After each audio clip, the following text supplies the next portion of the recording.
देखो बेटे, आज हम आप लोगों को जो बेटा एसएसटी के आगे के क्वेश्चन बताएंगे बेटे। जो कल हमने बताए थे उससे आगे का क्वेश्चन हम स्टार्ट करेंगे बेटे आज। बेटे एक हमारा क्वेश्चन आता है, जापान का प्रसिद्ध चित्रकार कौन था? जापान का प्रसिद्ध चित्रकार कौन था? तो इसका आंसर है बेटे कितगावा। देखो बड़ा अजीब नाम है, थोड़ा सा आप उसे समझने की कोशिश करना। कितगावा, कितगावा उता मारो, कितगावा उता मारो। ये बेटे जापान का प्रसिद्ध चित्रकार था। क्या था बेटे? जापान का प्रसिद्ध चित्रकार था बेटे कितगावा उता मारो। नाम ये थोड़ा सा अजीब है बेटे, आप बार बार इसे लिखेंगे तो याद हो जाएगा, कितगावा उता मारो।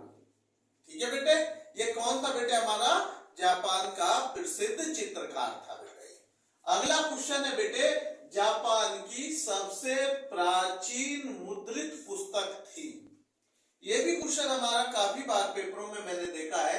जापान की सबसे प्राचीन, प्राचीन का मतलब होता है बहुत पुरानी है बेटे, सच में प्राचीन मुद्रित पुस्तक थी बेटे। इस पुस्तक का नाम था डायमंड सूत्र। क्या था बेटे?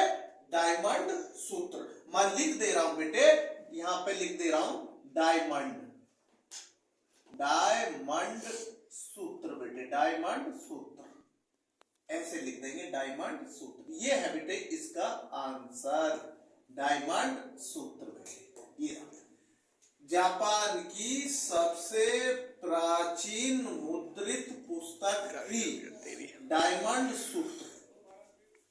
ठीक है बेटे, डायमंड सूत्र थी। उसके बाद बेटा हमारा अगला क्वेश्चन है, ज्योतिबा फूले ने कौन सी पुस्तक लिखी? बेटा ये पेपर में हमारा बार बार कंपटीशन में भी मैंने देखा है, और बेटे ये हमारे यूपी बोर्ड सीबीएसई बोर्ड में भी एसएसटी में क्वेश्चन आता है। इसलिए बेटा अच्छे से समझो, ज्योतिबा फूले ने कौन सी पुस्तक लिखी? बेटे गुलामगिरी। अच्छे से समझना, गुलामगिरी। मैं लिख रहा हूं इसका आंसर गुलामगिरी। गुलाम गुलामगिरी, गिरी ये है बेटे गुलामगिरी। ये बेटे इनकी ज्योतिबा फूले की कौन सी पुस्तक लिखी थी बेटे? गुलामगिरी। जो ज्योतिबा फूले ने जो पुस्तक लिखी थी बेटे वो गुलामगिरी। जैसे बेटे मेरे 3 क्वेश्चन आपको क्लियर हो गए होंगे, एक बार मैं फिर रिपीट कर देता हूं। जापान का प्रसिद्ध चित्रकार कौन था? तो आप तुरंत पेपर में बेटे आपका क्या होता है, 3 आंसर तो गलत आएंगे, एक आंसर सही होगा जिसपे से आपको टिक करना होता है। मानो बेटा जैसे मैंने इसका आंसर लिख दिया कितगावा उता, ऐसा क्यों बेटे? तो मैंने 3 नाम बेटे अलग अलग और नाम आएंगे, वो हमारे गलत होंगे, आप इस पे टिक करेंगे कितगावा उता। अच्छे से समझ लो, 3 ऑप्शन गलत होंगे, एक ऑप्शन सही होगा, तो आप उस पर टिक करेंगे। जापान का प्रसिद्ध चित्रकार कितगावा उतामारू पे आप गोला भर देंगे। ठीक है बेटे। उसके बाद जापान की सबसे प्राचीन मुद्रा जो मुद्रित पुस्तक है बेटे डायमंड सूत्र है। क्या है बेटे? डायमंड सूत्र है। और 3 बेटे ऑप्शन गलत होंगे, आप डायमंड सूत्र पर लगा देंगे। उसके बाद में मेरा ज्योतिबा फूले ने कौन सी पुस्तक लिखी थी? गुलामगिरी। 3 ऑप्शन गलत होंगे, एक ऑप्शन गुलामगिरी राइट होगा, इस पर आप टिक करेंगे। पेपर कभी भी पेपर करती बार बेटे जल्दबाजी नहीं करनी चाहिए, क्वेश्चन को अच्छे से समझना चाहिए और अच्छे से पढ़ के जब क्वेश्चन का आंसर देना चाहिए। कभी भी मैं पहले भी बोलता रहा बेटे, पेपर में घबराने की आवश्यकता नहीं है। बोर्ड क्लासेस में बिल्कुल पेपर ऐसे ही होते हैं जैसे आप पुरानी क्लासों में देते आए, कोई किसी तरह की समस्याएं नहीं होती। नहीं बेटे सर में लेख साफ रखना, हेडिंग बाय हेडिंग क्वेश्चन लिखना, पहले वो क्वेश्चन करना जो आप पर आते हैं सही से, उसके बाद बेटे उन क्वेश्चनों को करो जो आप पे कम आते हैं। लेकिन क्वेश्चन मत छोड़ो बेटे, जरूर क्वेश्चन पढ़ के समझ के करने चाहिए। अगला क्वेश्चन है मेरा बेटे, वह स्थान जहां आनंद भवन स्थित है। देखो ये हमारा बड़ा वो है, वह स्थान जहां आनंद भवन, आनंद भवन कोई राजभवन है या वो नहीं पूछ रहा हूं मैं, आनंद भवन। ये मेरे बेटे प्रयागराज में है।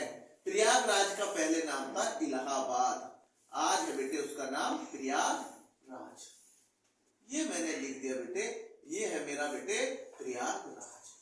वह स्थान जहां आनंद भवन स्थित है वो है बेटे प्रयागराज। वह स्थान जहां आनंद भवन स्थित है, ये भी आ सकता आनंद भवन कहां स्थित है, क्वेश्चन बदल सकते हैं। देखो क्वेश्चन की लैंग्वेज बदलने से ये मत सोचना कि आंसर बदल जाएगा। मैंने कहा वह स्थान जहां आनंद भवन स्थित है, हो सकता पेपर में आ जाए आनंद भवन कहां स्थित है, तो आप लिखेंगे आनंद भवन प्रयागराज में स्थित है। ठीक है बेटे, प्रयागराज। सभी जानते हैं बेटे प्रयागराज हमारे उत्तर प्रदेश में, नहीं बेटे समझ में, उत्तर प्रदेश का एक जिला है प्रयागराज। ठीक है बेटे, जहां मैंने कल भी बताया था प्रयागराज में हमारे उत्तर प्रदेश का हाई कोर्ट भी है। क्वेश्चन ये भी है कि हमारे जो हाई कोर्ट या उच्च न्यायालय हमारे प्रदेश का कहां है, उत्तर प्रदेश का बेटे प्रयागराज। ठीक है बेटे, तो इसलिए हमें ध्यान रखना है। अगला क्वेश्चन बेटे मेरा स्टार्ट है, पृथ्वी सम्मेलन का आयोजन कब हुआ? पृथ्वी सम्मेलन का आयोजन कब हुआ? पृथ्वी सम्मेलन का आयोजन 1992 में, 1992 में, 1992 में 1992 में हुआ। क्वेश्चन पृथ्वी का सम्मेलन कब हुआ, का आयोजन कब हुआ, तो आप लिखेंगे उसका बेटे टिक करेंगे 1992 में, 1992 में, 1992। ठीक है बेटे, अगला क्वेश्चन हमारा स्टार्ट होता बेटे, भूमि एक साधन है। देखो कितना क्वेश्चन एक छोटा भी है लेकिन क्वेश्चन का आंसर समझने योग्य है। भूमि एक साधन है। देखो बेटे भूमि एक प्रकृति की देन है, नहीं बेटे समझ में, ये मनुष्य ने नहीं बनाई है। कभी आप ये सोच रहे हैं कि भूमि को मनुष्य ने बनाया है, नहीं, ये हमारी प्राकृतिक देन है। तो इसमें बेटे आंसर में हम लिख देंगे प्राकृतिक। ठीक है बेटे, ये मैंने लिख दिया प्राकृतिक। इसमें 3 ऑप्शन गलत होंगे और ये ऑप्शन हमारा राइट होगा। मैंने लिख दिया बेटे भूमि एक साधन है, तो बेटे वो प्राकृतिक है। क्या है बेटे, भूमि एक साधन है, प्राकृतिक साधन है बेटे समझ में। इसलिए क्वेश्चन को समझना है, भूमि एक साधन है प्राकृतिक। अगला क्वेश्चन है, सोपान कृषि की जाती है, सोपान कृषि की जाती है बेटे, ये ढाल वाली भूमि पर की जाती है, नहीं बेटे समझ में। ये जो की जाती है बेटे, जो ढाल वाली भूमि होती है ना बेटे, उस पर की जाती है सोपान कृषि। जो ढाल वाली भूमि होती है, आप सभी जानते हैं ढाल वाली, ढाल वाली भूमि पर सोपान कृषि की जाती है। ये मैंने लिख दी, नहीं बेटे समझ में, ये हमारी ढाल वाली भूमि पर की जाती है। नहीं बेटे समझ में कि हमारी जो है सब आप जानते हैं कि भाई सोपान की कृषि कहाँ की जाती है बेटे, ढाल वाली भूमि पर। क्लियर है बेटे, ढाल वाली भूमि किस पर की जाती है बेटे, जो सोपान की कृषि वो ढाल वाली भूमि पर। या क्वेश्चन बदल के आ जाए, ढाल वाली भूमि पर कौन सी खेती की जाती है। भाई क्वेश्चन तो कुछ भी बदल सकता है कि उसने लिख दिया ढाल वाली भूमि पर कौन सी कृषि की जाती है, तो आप आंसर में लिखेंगे सोपान कृषि।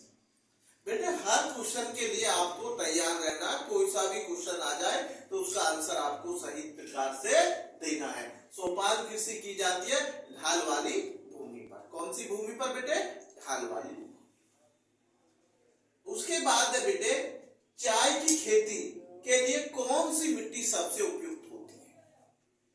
अच्छे से समझ बेटे, आप सभी जानते हैं, इसके बारे में मैं आपको थोड़ा विस्तार से थोड़ा सा बताने की कोशिश करूंगा।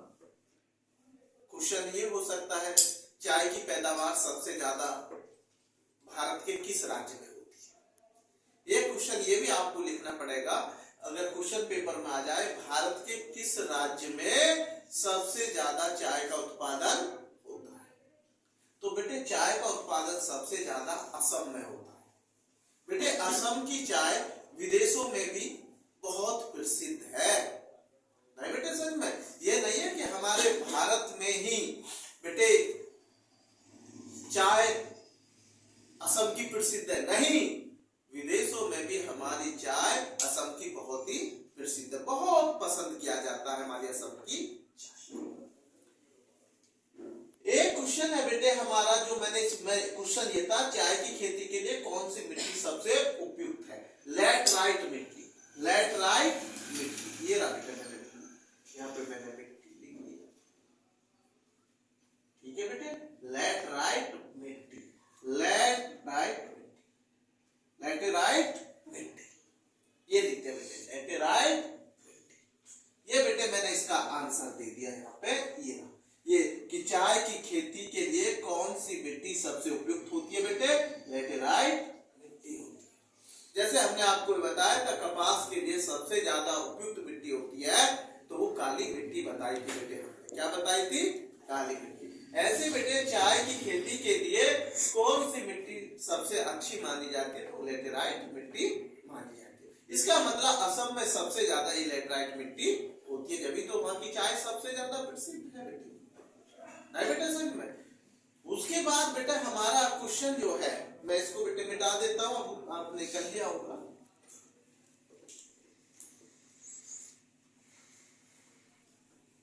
यहां से बेटे अच्छे से आप लोग समझते चले बेटे, सभी बच्चे को बेटा मेरा वो है कि आप बच्चे बेटे जैसे एसएसटी में बेटे जो है इन सभी क्वेश्चनों को करते रहें, अपनी एक रफ ले लें बेटा, उसमें आप नोट करते रहें और कई बार बेटे इसको लिख के देखा करें, जिससे कि बेटे आपको पक्का याद हो जाए। ये ना रहे कि हम उस समय भूल गए या उसका आंसर गलत कर गए, ऐसा बेटे आपको नहीं करना। कई बार लिख कर देखिए बेटा, ये मेरे आपसे निवेदन है, जितना आप ज्यादा से ज्यादा लिखेंगे बेटे उतने ज्यादा आप मजबूत होंगे शिक्षा में। बेटे शिक्षा समय मांगती है, शिक्षा समय मांगती है, क्योंकि बिना समय दिए बेटे आप शिक्षा प्राप्त नहीं कर सकते। वो मैंने पहले भी बताया बेटे, सुख चाहते हो तो विद्या भूल जाओ और विद्या चाहते हो तो सुख भूल जाओ। ये हमारे बड़ा अच्छा अनुभव है जिसका नहीं बेटे समझ में। तो ये बेटे मेरा आगे मैं क्वेश्चन चलता हूँ, आप अच्छे से इसे बेटे समझना। भारत की खोज, भारत की खोज, भारत की खोज कब हुई? अच्छे से समझना, भारत की खोज कब हुई और किसने की? देखो क्वेश्चन पे क्वेश्चन आ जाता है, और किसने की?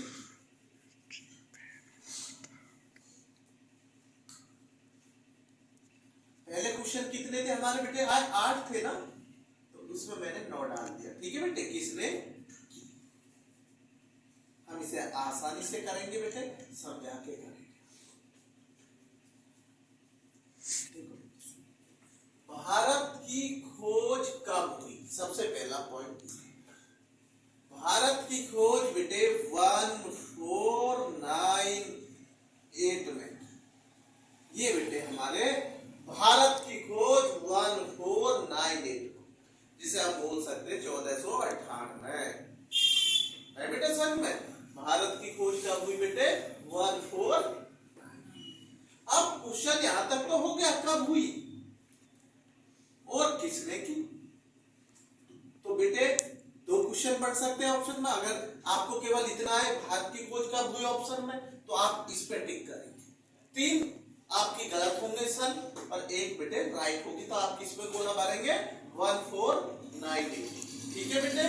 उसके बाद है बेटा दूसरा क्वेश्चन ये है, और किसने की? सबको पता बेटे Vasco da, Vasco da Gama ने, Vasco da, Vasco da Gama ने, ये ना बेटे वास्को डी गामा ने की, वास्को डी गामा ने की बेटे। भारत की खोज किसने की थी बेटे? वास्को डी गामा ने। कब की थी? 1498 में, 1498 में की थी वास्को डी गामा ने। क्लियर है बेटे? वास्को डी गामा ने भारत की खोज की कब की बेटे? 1498 में की थी, 1498। क्लियर? अगला क्वेश्चन मैं लिख रहा हूं बेटे आपको, अमेरिका की खोज किसने की? अमेरिका की खोज किसने की और कब की? अमेरिका की खोज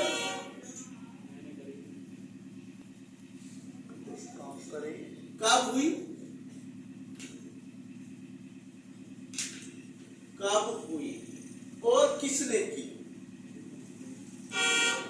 और किसने की?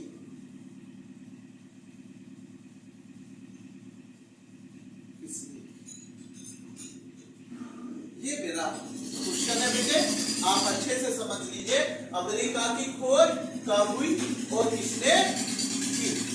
देखो बेटा, जब ये हमारा क्वेश्चन है, भारत का मैंने पूरा किया, अब अमेरिका। देखो बेटे, अमेरिका की खोज की थी कोलंबस ने। किसने की थी बेटे?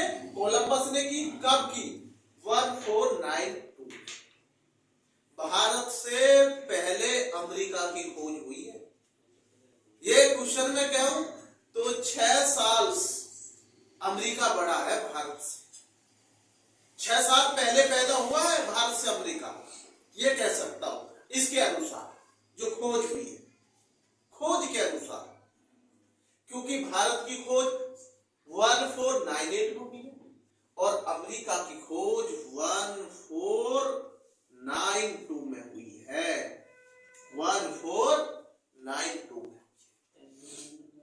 तो इसका मतलब अमेरिका की खोज भारत की खोज से पहले हुई है। तो इसका मतलब 6 साल पहले अमेरिका की खोज हमारे भारत से पहले हुई। क्लियर है? अब इसका जो खोज किसने की? वो कोलंबस ने की। कोलंबस ने, ये थे हमारे कोलंबस, जिन्होंने बेटे अमेरिका की खोज की थी। कोलंबस ने। किसने की? कोलंबस ने की अमेरिका की खोज। अमेरिका की खोज किसने की थी बेटे? कोलंबस ने। कब की थी बेटे? 1492 में की थी। 1492 में की थी अमेरिका की खोज। बेटे समझ में? अमेरिका की खोज जो की थी बेटे, वो कोलंबस ने की थी 1492। ये हमारे हिस्ट्री के क्वेश्चन काफी पेपर में आते हैं। ये हमारे 10 क्वेश्चन हो गए। आगे चलते हैं बेटे हम।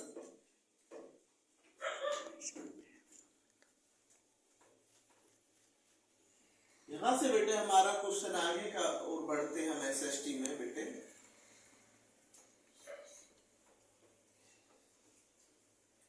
एक क्वेश्चन हमारा बेटे, जैसे मैंने आपको पहले भी बताया, आपको क्लियर हो गया होगा बेटे।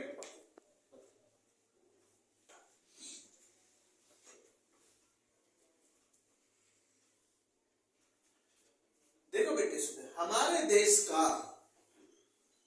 क्षेत्रफल एरिया कितना है? हमारे भारत का क्षेत्रफल कितना है? नहीं बेटे समझ में?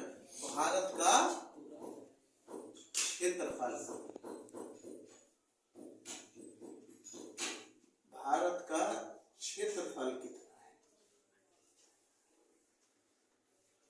क्षेत्रफल कितना है?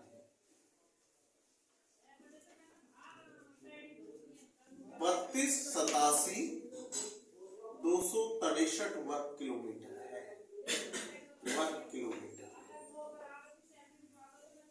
किलोमीटर। अच्छे से समझिए, भारत का क्षेत्रफल कितना है? 3287,263 वर्ग किलोमीटर में भारत फैला हुआ है। राइट बेटे समझ में? 3287,263, 32, मैं एक अक्षर बोल रहा हूं, 3287,263 वर्ग किलोमीटर में फैला हुआ है बेटे समझ में? उसके बाद हमारा क्वेश्चन अगर बेटे आपका इससे जुड़ा हुआ बेटे, भारत के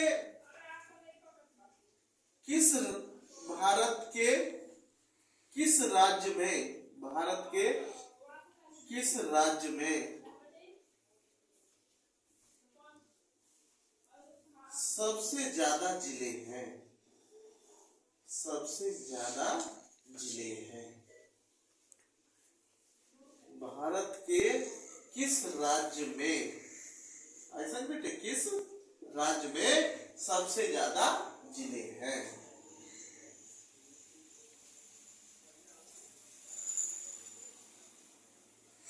देखो बेटे, क्वेश्चन है भारत के किस राज्य में सबसे ज्यादा जिले हैं और कितने हैं। क्वेश्चन तो कितना भी बन सकता है, और कितने हैं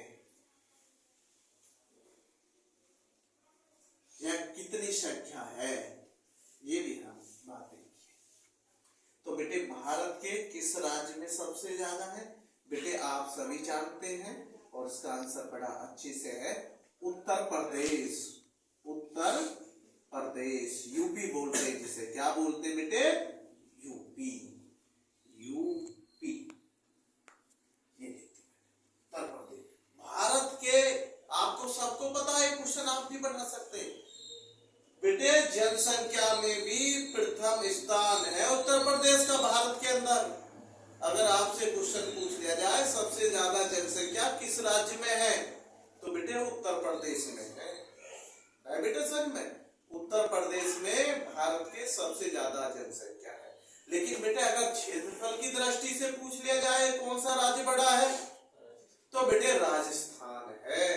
यही बेटा गलती मत करना, बहुत से बच्चे इस गलती को, अगर उसने क्षेत्रफल पूछ लिया तो उत्तर प्रदेश में लगाते और जनसंख्या पूछ लिया राजस्थान। ये गलती मत करना बेटे, अच्छे से क्लियर मैं बार बार बताता रहा हूं, जनसंख्या में उत्तर प्रदेश सबसे बड़ा है, लेकिन क्षेत्रफल की दृष्टि से सबसे बड़ा राजस्थान का एरिया है बेटे। ऐसा नहीं में, अब मेरा जो बेटे उत्तर प्रदेश में मुझे कितने जिले, इसमें 75 जिले हैं बेटे। अभी तक तो 75 जिले हैं बेटे। यूपी में 75 जिले नहीं बेटे। सही में ये तो हो गया बेटे हमारा भारत के किस राज्य में सबसे ज्यादा जिले हैं। तो बेटा मैंने आपको बता दिया, सबसे ज्यादा जो जिले हैं वो हमारे उत्तर प्रदेश में 75 जिले हैं। कितने बेटे? 75 जिले। आगे हम चलते हैं बेटे। अब हमारा बेटे क्वेश्चन लास्ट है, इसे हम आपको समझा रहे हैं।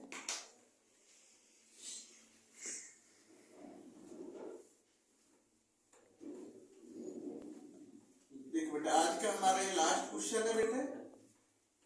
ये तो हमने ज्यादा के लिए बताया, भाई ज्यादा कहां पर है? उत्तर प्रदेश में है। कहां पर है भैया? उत्तर प्रदेश में। अब हमारा नंबर आता है भारत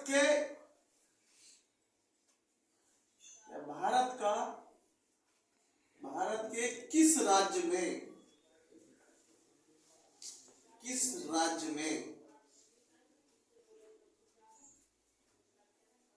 सबसे कम जिले हैं?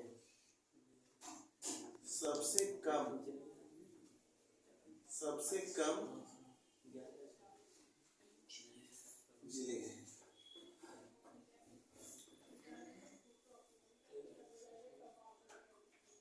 ठीक है बेटे, कम जिले हैं और कितने हैं? और कितने?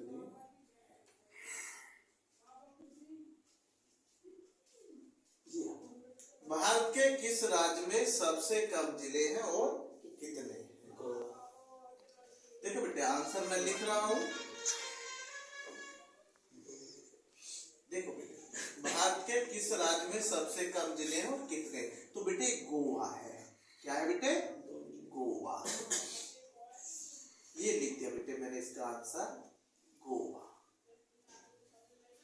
राइट बेटे, समझ में? ये मैंने लिख दिया बेटे, इसका आंसर आएगा गोवा। क्लियर है बेटे? उसके बाद मेरा अब देखो बेटे, इसमें कितने जिले हैं? भाई 2 जिले हैं। कितने जिले हैं? 2 जिले हैं। 2 जिले हैं। हाँ, 2 जिले हैं। 2 जिले। देखो ये हमारा आंसर हो गया। अगर आपसे पूछे जाए कि भारत के किस राज्य में सबसे कम जिले हैं यहां तक, तो बेटे वो गोवा हुआ। और कितने हैं? तो वो 2 जिले हुए। अगर ऑप्शन में पूछा जाए गोवा में कितने जिले हैं तो आप टिक करेंगे 2 जिले। पूछा जाए कि भारत के किस राज्य में सबसे कम जिले हैं तो गोवा है। क्या है? गोवा। एक क्वेश्चन ये भी हो सकता है बेटे, जनसंख्या की दृष्टि से सबसे कम जनसंख्या किस राज्य में है? तो सबसे ज्यादा तो आपने बता दी उत्तर प्रदेश, लेकिन क्वेश्चन ऐसा भी हो सकता पेपर में, भारत का ऐसा कौन सा राज्य है जिसमें सबसे कम जनसंख्या है? तो बेटे वो सिक्किम है। क्योंकि बहुत से बच्चों के मन में ये चलती रहती होगी, अरे सबसे छोटा राज्य गोवा है तो कहीं गोवा में ही हो सकती है तो कम जनसंख्या, ऑप्शन में गोवा भी आएगा कि कम जनसंख्या वाला राज्य। नहीं, सबसे कम जनसंख्या है वो सिक्किम में है। गोवा छोटा राज्य है भारत का, नहीं बेटे समझ में, गोवा छोटा राज्य है भारत का, लेकिन जनसंख्या में छोटा नहीं है। जनसंख्या में सिक्किम छोटा है। गोवा में 2 जिले हैं, गोवा में 2 जिले हैं, लेकिन सिक्किम से ज्यादा जनसंख्या है। किससे ज्यादा है? सिक्किम से ज्यादा जनसंख्या गोवा में, इसलिए सबसे कम जनसंख्या वाला राज्य भारत में सिक्किम है। और सबसे छोटा राज्य गोवा है, जिसमें 2 जिले हैं। बेटे समझ में, जिसमें 2 जिले हैं। क्षेत्रफल की दृष्टि से देखा जाए तो बेटे गोवा छोटा है, लेकिन जनसंख्या की दृष्टि से देखा जाए तो गोवा छोटा नहीं है, सिक्किम छोटा है। ये मैंने आपको अच्छे से समझा दिया बेटे। आज के लिए आपका बहुत बहुत धन्यवाद सभी का बेटे।